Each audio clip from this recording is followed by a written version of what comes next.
good morning. Yes, welcome to my talk. Thank you very much for coming. As Noah already said, I'm going to be talking about our corpus on Batangas Tagalog, and also I will present some case studies. But first, let me start from a broad perspective. So there are thousands of languages spoken on our planet, and they differ dramatically on all linguistic levels. For example, in their phonological and lexical inventories, in their grammar, and also how they are used in daily life. Apart from, so if we compare German, for example, to Tagalog, we can see differences across all linguistic levels. For example, in German, the verb is in second position, whereas in Tagalog, in discourse-neutral sentences, the verb is usually in first position.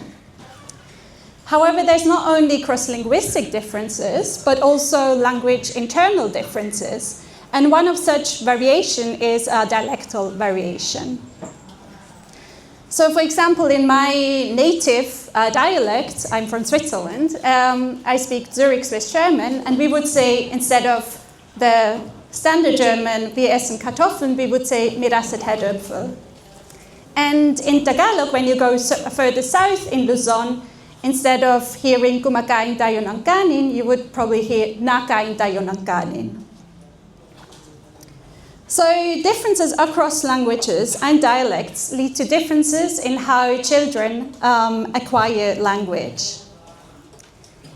Beyond linguistic variation, there's also cultural variation. And importantly, how children are socialized by using language.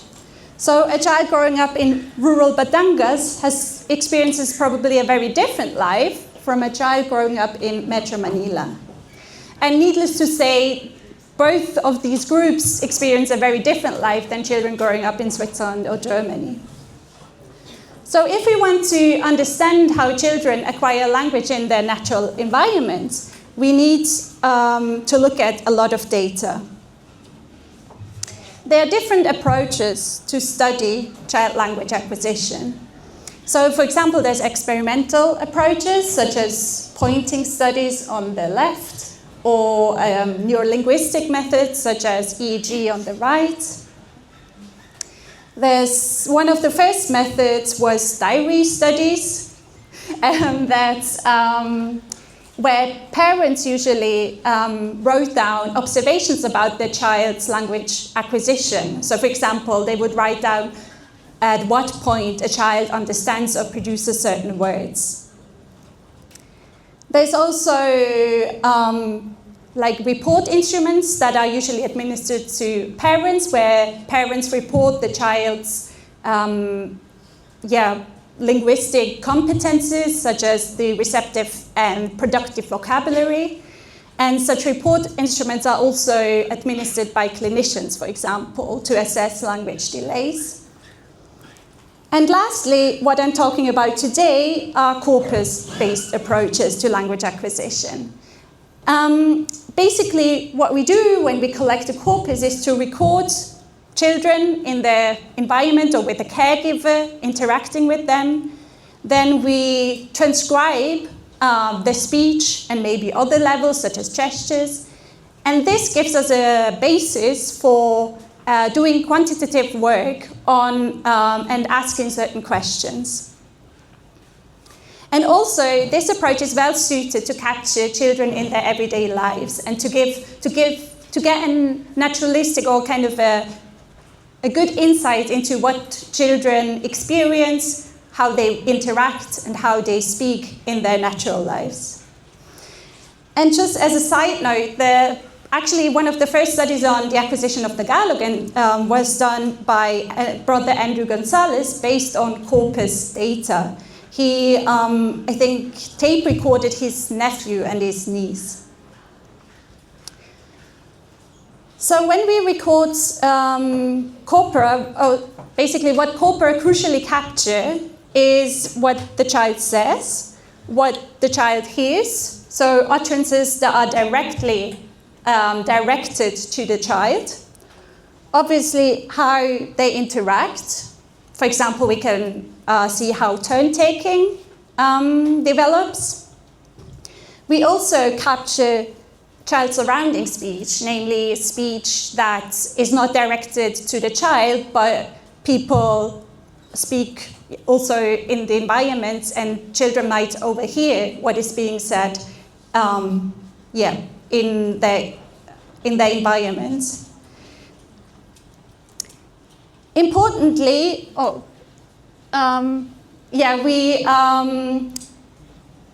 corpora do not capture what children understand, or we can only indirectly infer from certain reactions, for example, what children understand. So this is one, let's say, disadvantage of corpora. So in my talk, I will first give some background information, how we collected the data and how we also annotated the data.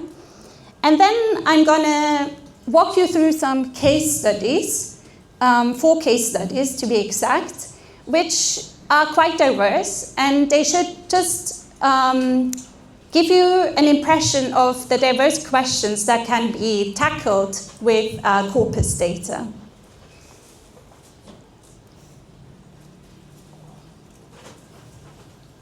So the BATA project is a collaboration between different institutions. The main PI is Sabine Stoll from the University of Zurich, where I did my PhD. I'm now no longer there.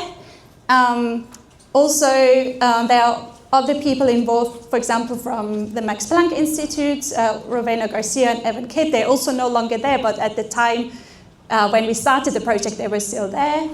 And then, my main collaborator in the Philippines is Irene Barrios from the De La Salle University. We collected data in the barangay Cologonto, which is in the municipality of San Juan.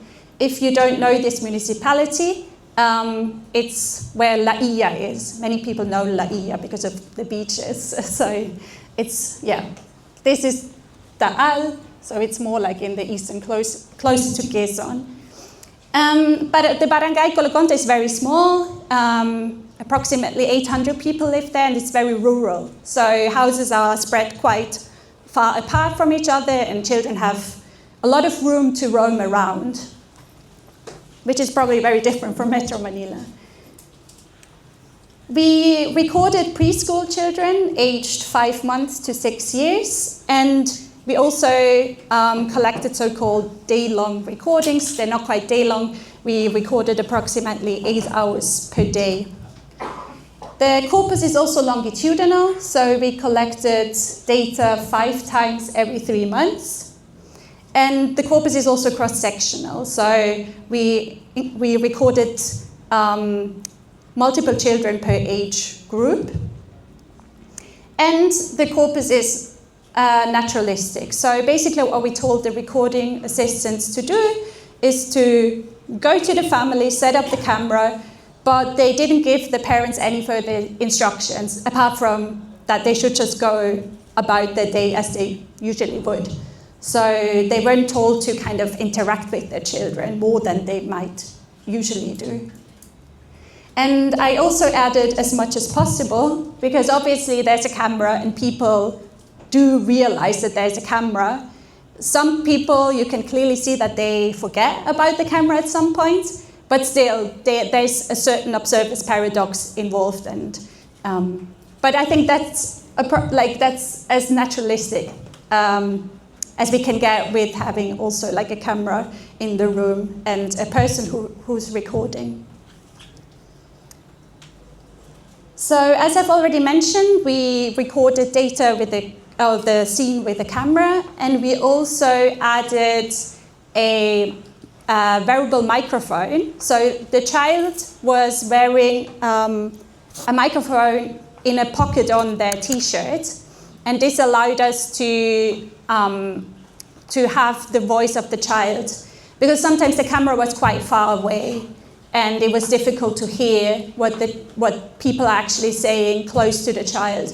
So this recording device helps us quite a lot to decipher what people say, especially when the camera is far away. And we use the Lina recording device. Sometimes people ask me whether I would suggest using it, and I usually say no, because it's quite expensive, and it comes with this software that is quite outdated. So sometimes people feel like, or they only know Lina, and they think they have to use it, but there's really, there's many alternatives. We just used it because it was available to us at the University of Zurich. So the data collection started in May 2022, so 4 years ago already, and ended in October 2023. And we recorded 57 children, out of which 29 were recorded in all of the recording periods, so 5 times. And here you can see the distribution of the number of children per age group. It's quite well distributed, but the best represented group are the 2 to 3 year olds. But it's also, from a developmental perspective, it's a very interesting age to study. So it's okay that there are more than in the other age groups, I think. As you might notice, because we recorded 8 hours per day, 57 children, this is a lot of data. And when it came to transcribing the data, we had to make certain decisions of what we actually transcribe. So what we did is to sample 1 hour per day. So we chose 3 time points throughout the day at which we sampled 10 minutes. Whenever there was absolutely no speech at those time points, we went slightly forward and went just a few minutes to see whether there's more speech. However, we didn't look for particularly high interaction segments. So basically, it was relatively random. And then to get to 1 hour, we added an additional 4 segments of 7 minutes, 30 seconds. And this sampling method also allowed us to capture different activities throughout the day. So, for example, like in the morning and at lunchtime, children would usually eat, or sometimes, like later in the afternoon, siblings would come home from school, so they would interact with their siblings and so on. So this, rather than just sampling 1 hour at one time point, this sampling method gives us the opportunity to capture different activities. We've done the transcription using ELAN. Some people might be familiar with it. It's a program, open source program, or at least it's free. I don't think it's open source. And we started transcribing in 2023 with people in Cologne. So the transcribers are local Batangueño speakers. And then we added further annotations starting in 2024. We added glosses, parts of speech tags, addressees, and English translation. Because obviously, the goal is also that people who don't know Tagalog can use the data. So this is what it looks like. So the glosses, following the Leipzig glossing rules, parts of speech, the addressee. So this utterance was, I think, uttered by the mother, and she directed it not to the actual child, but to her sister. And then also a free translation in English. So far we've transcribed approximately 140 hours of recordings, and half of that data has also been glossed and translated. This might seem like a lot, and it is quite a lot, but at the same time, it's not constant speech. Like, it's not 140 hours of speech, it's 140 hours of recordings. And because it's naturalistic data, people don't talk constantly. Like, people cook, people clean, people don't do anything sometimes. So it's not 140 hours of constant or pure speech. So in this presentation, I will talk about 23 of these children for which we've annotated all the levels of the annotations. Before I continue to the case studies, I just want to give you some observations that we've made regarding the dialect, regarding Batangas Tagalog.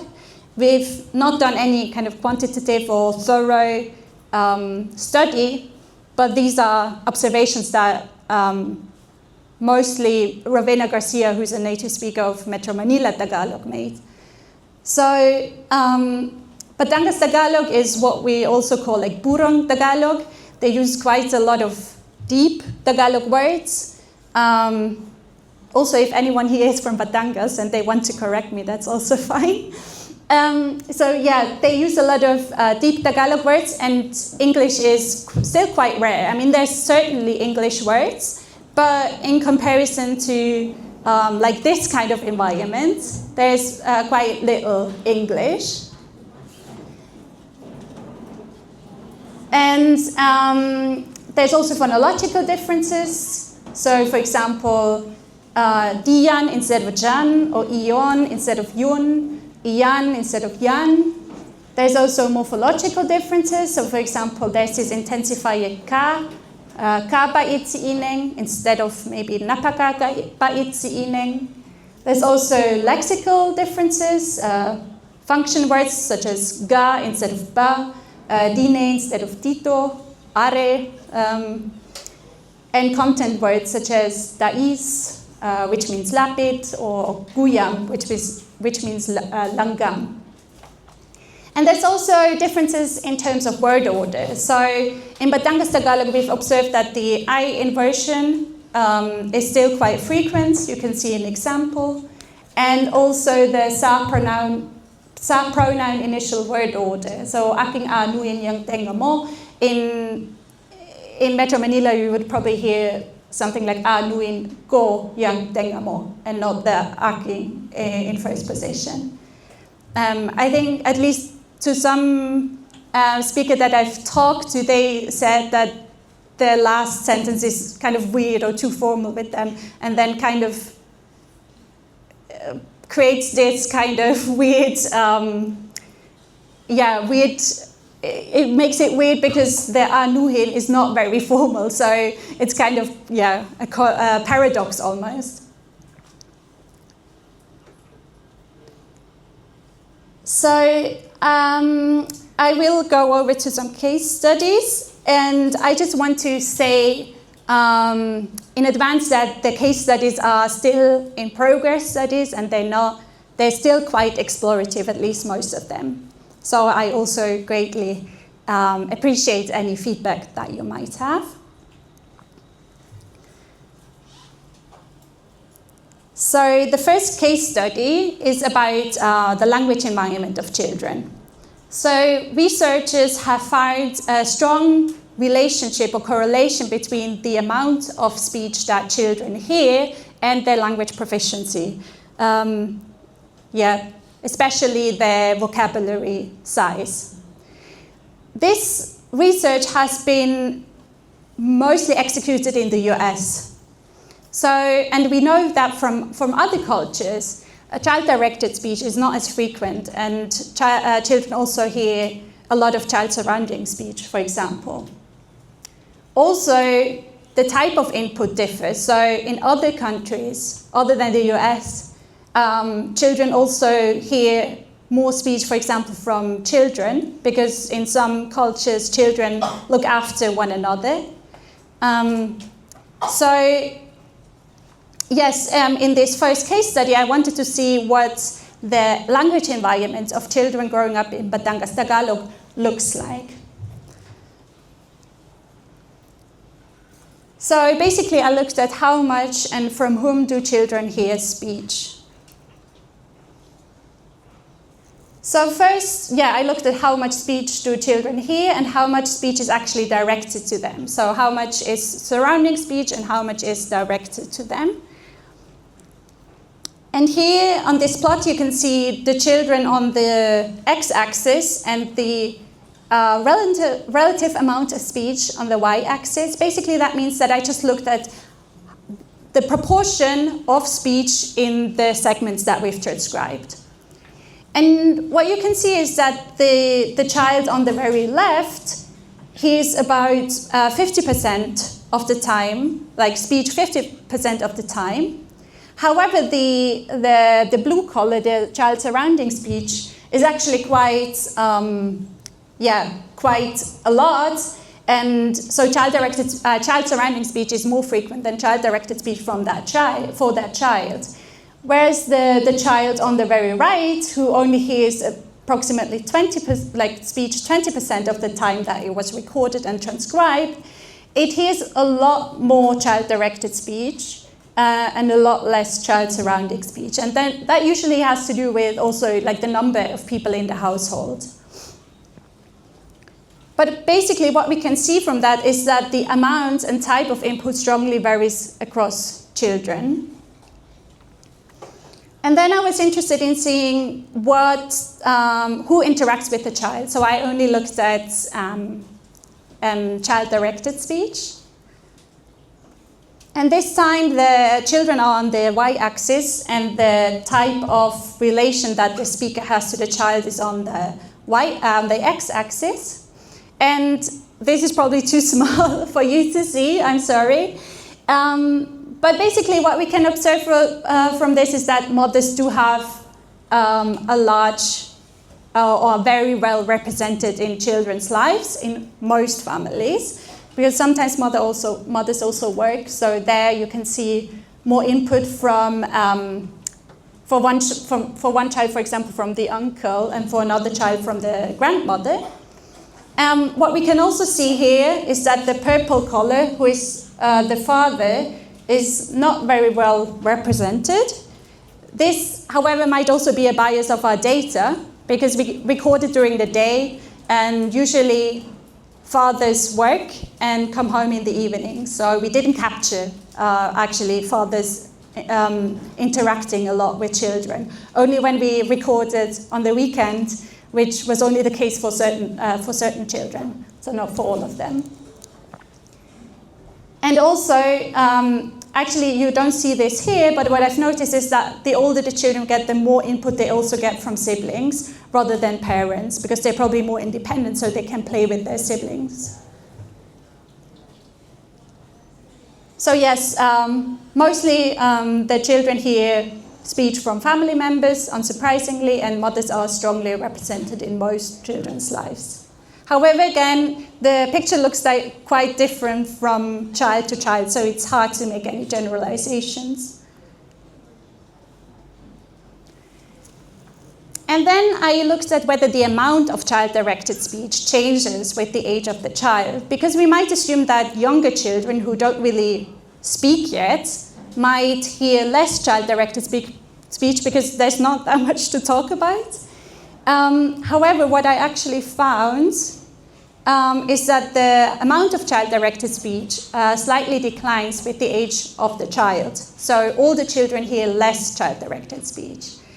But I would also like to note that the effect is very small, and there's a strong variation across children again. So actually the individual child might be a better predictor of how much child-directed speech they hear rather than age. But I need to explore this a bit further. So from this first case study, we can see that the amount and type of input varies strongly across children, and even in a relatively homogeneous community in Batangas, in Cologne, in Batangas, it varies strongly. Yes, children frequently interact with mothers and siblings, but again, this differs across children, and the amount of child-directed speech decreases slightly with age. So now I'd like to turn to a very different topic, which is kinship terms. And this is a project led by Alice Mitchell and Fiona Jordan. And they have been working on kinship terms for quite a long time. And kinship terms are very interesting to study in first language acquisition, because they're quite complex. They present a very complex interplay between social relations and language. because we don't think as kinship terms as merely terms that map onto relations, but we think of them as a dynamic interplay between the linguistic side and also the social side. And kinship terms are also very important in society. It's important that children know how to refer to other people in their environment, etc. So, Professor Alice Mitchell and Professor Fiona Jordan wanted to look at how children learn kinship terms, because they are quite important and also maybe difficult to acquire because they're quite complex. So in this project, we looked at the use of kinship terms in child-directed speech. And we first asked how many person-referring expressions are actually kinship terms. So we annotated all of the noun phrases that refer to a third person, and we annotated, for example, whether they are a noun, such as bata, a name, such as kiel, a pronoun, or a kinship term, such as guya. So the purpose of this was to assess how common kinship terms are. And then we looked at the use of kinship terms when talking to children. In detail, we looked at whether adults take the perspective of the child when talking to kins or to kin relations to the child. And so for this, we annotated the anchor of a particular kin term. So for example, this is when a mother talks to their child, and she either talks to the child about their mother, so about the grandmother of the child, and she either uses Lola, which is taking the perspective of the child, or Nanai, which is taking her own perspective. This is quite challenging in Tagalog, and I don't really have time to go into detail right now, but we can also discuss it later. Because like in some family, Nanai could also mean Lola, but in this family, they refer to the mother of the mother as Lola. So yeah, it was relatively challenging to assess this. Especially in Tagalog. I think in my own language it would be easier. So let me first show you how many of the kinship, of the person referring terms are actually kinship terms. So on the very left are kin terms, and you can see that when talking to children, the largest proportion of kin terms, of person referring expressions are kin terms. So they make up a big proportion of what children hear. Also, when you see at the persons, it's usually, family members, unsurprisingly. The second highest proportion are names, and names are usually used when talking about adults who are not relatives, so for example, neighbors, and also characters from a movie, for example, and the child. The child is also often referred by their name. And actually, there are quite few pronouns, and this was kind of surprising to me because people do use quite a lot of pronouns, but I think it also has to do with the specific register, because in child-directed speech, pronouns are usually less frequent than in, for example, adult-directed speech. And then when we looked at the perspective of the adult when talking to the child, we see that they overwhelmingly take the child's perspective. And this is actually consistent with global trends. Fiona and Alice also annotated a bunch of other languages that are typologically and culturally relatively diverse. And we can see that across all cultures, parents or adults take the child's perspective when talking about kin relations. So from this, we conclude that kinship is maybe hard, and this is why people reinvigorate the relations that children have to their kin. But more importantly, kinship is probably also very important, and parents really want to drive home how children relate to other kins, and also how they have to behave according to their kin relations. So to wrap up case study 2, we saw that kinship terms are extremely frequent in person-referring expressions, and adults do take the perspective of the child when referring to kin relations. And this is a robust universal trend. Yes, and kinship is probably hard and important, and this is one explanation why they are so, why their perspective is so frequently taken from the child's perspective. Yes. Good. I'm just going to watch the time. Okay. Turning to yet another very different topic is a project on disfluency markers, and I've been collaborating with Maria Badaci. Some of the faculty members might know her. She's been working on Totoli, also a Western Austronesian language spoken in Indonesia in Sulawesi.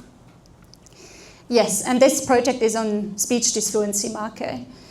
Because disfluencies are omnipresent in spontaneous speech, so when people, for example, have word finding problems, they show, like me now, right now, they show disfluencies, they fillers such as M or hesitations by lengthening segments, and also they produce false starts. And what people have noticed is that child-directed speech is actually, disfluencies are less frequent in child-directed speech than in adult-directed speech. And the previous studies mostly looked at filled pauses such as M and such as M.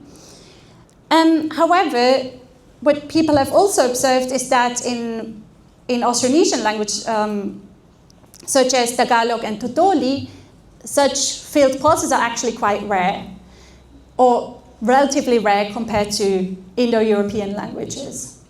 And this might be because speakers of Tagalog and Totoli have another strategies when having word-finding problems. Namely, they can use ano as a placeholder or filler. And in Tagalog this is ano, and in Totoli this is anu. So when looking at the differences between child-directed speech and adult-directed speech in terms of the speech disfluency markers, we might not want to look at hesitation like filled pauses such as M, but we might want to look at the use of ano. So this is what we did. We looked at whether placeholders or fillers such as ano are more frequent in child-directed speech than adult-directed speech in Tagalog and Totoli. So to do this, we extracted sentences from child-directed speech directed to children aged 2 years and 3 years and 6 months. And we also extracted utterances from adult-directed speech, and for Tagalog also child-surrounding speech.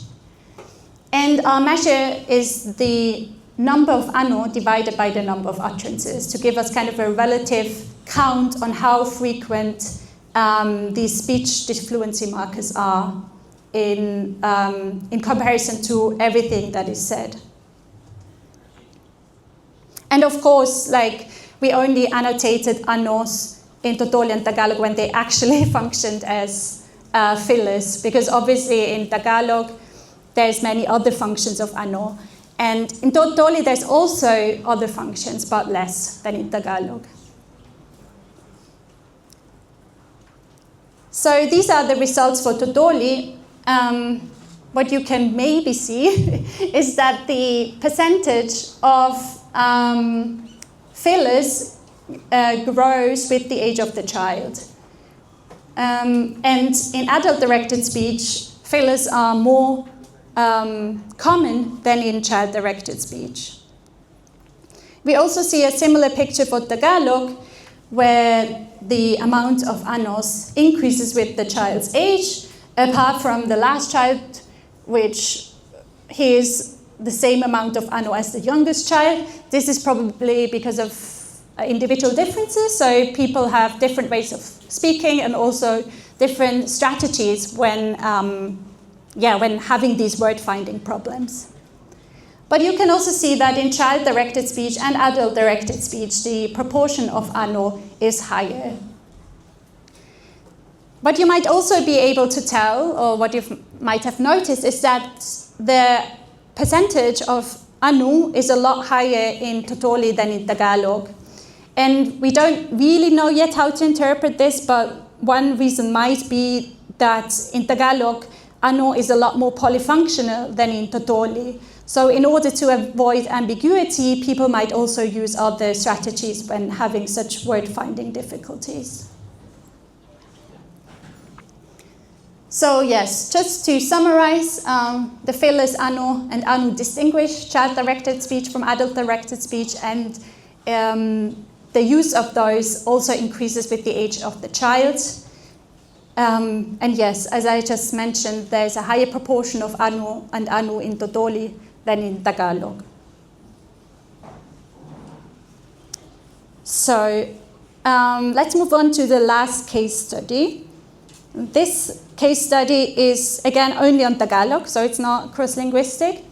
And in this case study, I'm looking at verbs and the acquisition of verbs. Because verbs are very important in language in general, so they also, import. Okay, thank you. So yes, they're also important for language acquisition. And they're actually challenging for children to acquire.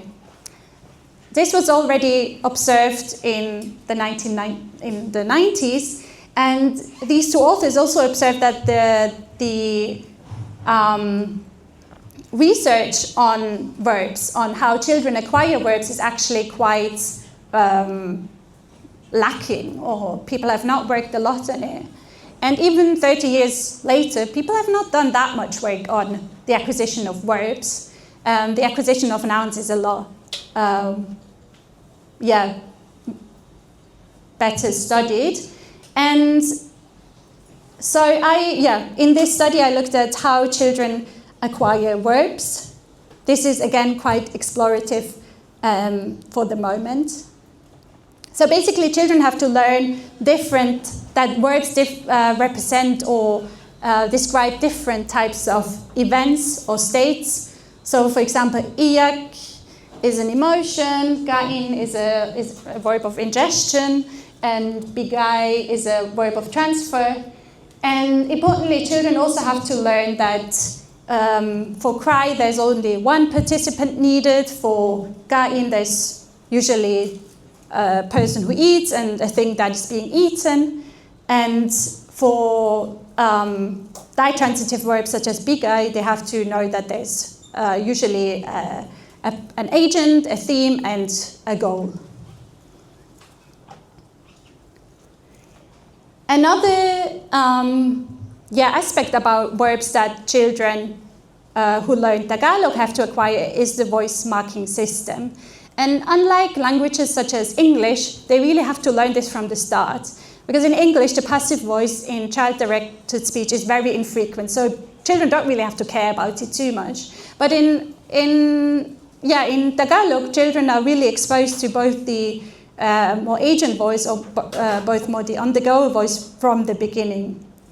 So just to basically tell you how I usually define or how I speak about the voice system, I refer to verbs such as kumain or mag-aral as agent voice, and then on the on-the-go voice is like the on-the-go voice subsumes the patient voice, kainin, or locative voice, kainan, or conveyance voice, ibigay. So people have already studied the acquisition of verbs and voice markers specifically. So for example, this Corpus study by Garcia and Kidd 2002 was done on Metro Manila Tagalog, and they found that actually many of the verbs in child-directed speech are not marked for voice. And they also found a higher use of the on-the-go voice than the agent voice in both child-directed speech and child speech, and this is consistent with what we know about Tagalog. In comprehension studies, so in experiments, similar authors have also found that the patient voice actually is acquired earlier than the agent voice. So in this case study, I want to bring both the lexical side and the voice marker side together, and I first look at the use of lemmas or lexical verbs in child-directed speech and child speech, and then I also look at the use of voice markers in child-directed speech and child speech, and try to answer some questions that have previously not been explored. So just to give you an overview of how children's vocabulary of verbs increases in terms of the variety of lemmas used. So it's not really important which lemmas they are, but you can see that the youngest age group, which is on the left-hand side on the top, only uses a few verbs but frequently, and then the distribution gets a lot flatter, so it means that more verbs are used. And this is also confirmed by a model, a statistical model, that shows that the number of verbs, verb types, increases with age.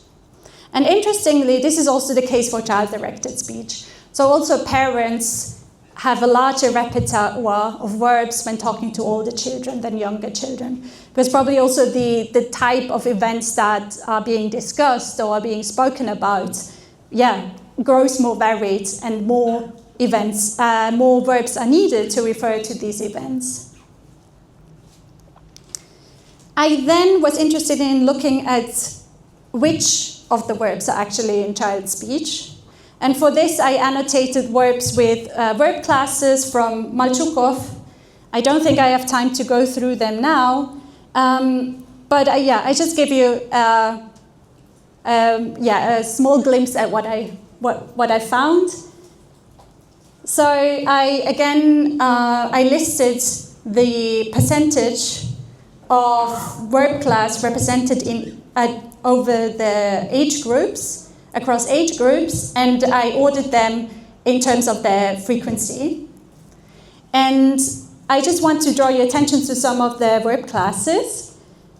So what I found is that for the youngest age group, motion verbs such as go down or go up or come are most frequent in children's speech, and they grow less frequent as children grow older. Effective action verbs such as break or hit or push grow more frequent as children grow older. And verbs of eating and drinking grow less frequent as children grow older. This is probably to do because, children's experiences grow more varied, and when children are younger, they mostly care about where they are, what they eat, and sleep, probably. So I want to investigate a bit more how and why these verb classes change with age. So now let's turn to voice markers. So I first was just interested in seeing whether we find the same patterns as Garcia and Kitt did in their study on Metro Manila Tagalog. And basically this shows you the distribution of unmarked verbs, agent voice, and undergover voice across age groups. And we can see that the percentage of unmarked verbs is quite high. So in the youngest age group, child-directed speech has approximately 50% of unmarked verbs, and at the oldest age group, approximately 30%. And indeed, in child-directed speech, the agent voice is less frequent than the undergover voice. So this is, consistent with what we know and with what Garcia and Kitt also found in their study on Metro Manila Tagalog. And also in child speech, the undergoer voice is more frequent, apart from the first group where the agent voice is more frequent. So, because of the dominance of the undergoer voice, we might assume that the agent voice is more difficult to acquire, because we also saw that in comprehension, the undergoer voice is more easily understood by children than the agent voice. So here I asked whether the agent voice is more difficult to acquire also in production. And what I did to study this is to look at the productivity of voice markers in child speech. And to do this, I looked at basically how many lemmas occurred with a specific voice marker.